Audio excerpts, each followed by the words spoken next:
Democratic strategist James Carville is pushing Democrats to run on pure economic rage in an opinion piece for the New York Times. It is abundantly clear, even to me, that the Democratic Party must now run on the most populist economic platform since the Great Depression, Carville said in in the piece published Monday. It is time for Democrats to embrace a sweeping, aggressive, unvarnished, unapologetic, and altogether unmistakable platform of pure economic rage. This is our only way out of the abyss, he added. President Trump and Democrats have recently battled over affordability in the wake of voters pushing back on the Republican Party in notable elections earlier this month. Democrats scored significant wins in New Jersey and Virginia gubernatorial races, flipping state legislative seats from red to blue and locking down areas that had shifted rightward in 2024. A new CBS News slash YouGov survey found that President Trump's approval rating on the economy has fallen 15 points since March. The poll found 36% of respondents backing Trump's handling of the economy, down from 51% in an early March poll, just as we did in 2018 and even in 2022.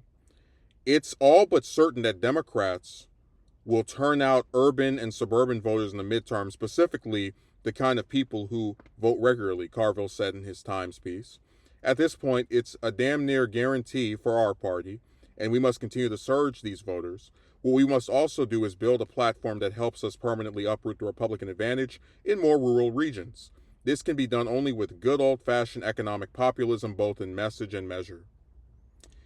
So I've never been the biggest fan of Carville as a commentator, but it's hard to really see anything here that he said that I disagree with. Although before we get into what he said, the fact that in March there were 51%, like half of Americans believed that Trump was doing good on the economy, and it has dropped down to 36, like had a 15-point drop off, really shows you that people are feeling the effects of the tariffs, right? The lack of available jobs, the high cost of things. Again, it's like this is a crappy economy. This is terrible.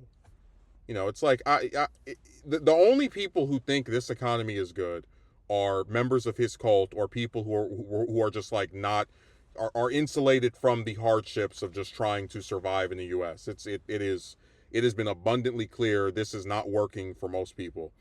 Now, to go back to what Carville was saying in the article, and I got a little tangent there, where he mentions pure economic, I'm not going to scream again, but pure economic rage, and the most populous economic platform since the Great Depression. Well, here's the problem with doing that.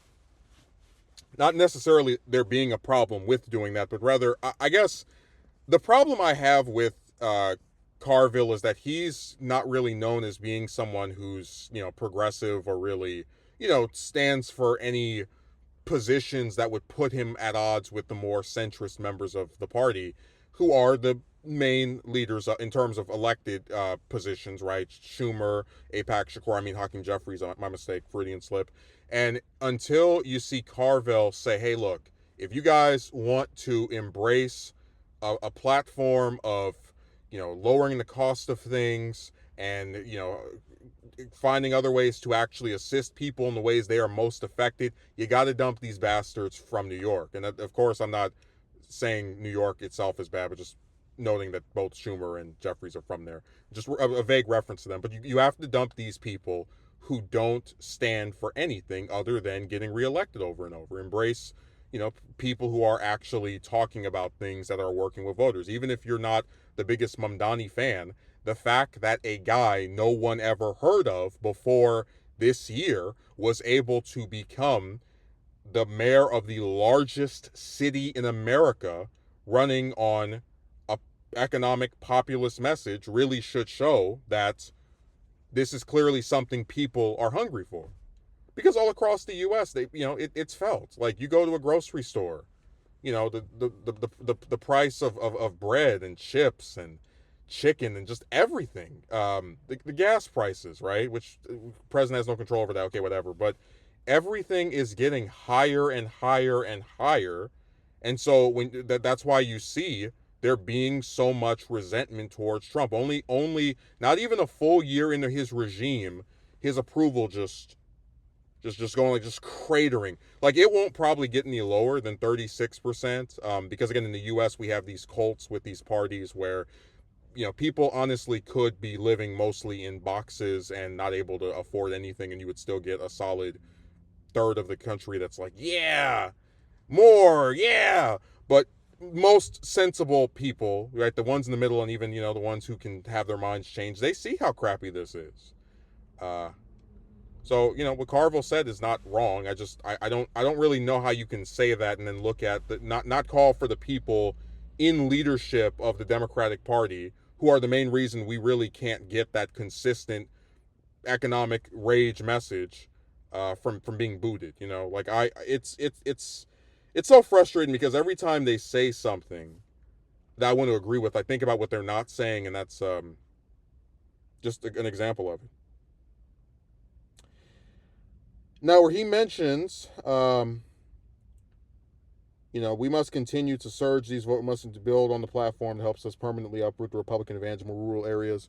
Yeah, the Democrats have to be, as Bernie Sanders has pointed out, a party that campaigns everywhere, is active in every state, and even if you don't win every race, you still try. And that's the problem I have with Democrats. They don't try. They are, unfortunately, a lot of politicians, the main thing that they're interested in is keeping their jobs and raising money, and that's a big part of why they're just not inspiring. Like who listens to Schumer or Jeffrey speak, and is like, oh yeah, more, yeah, I feel motivated. Like they're not they're milk toast generic politicians who bought their way to their positions. It's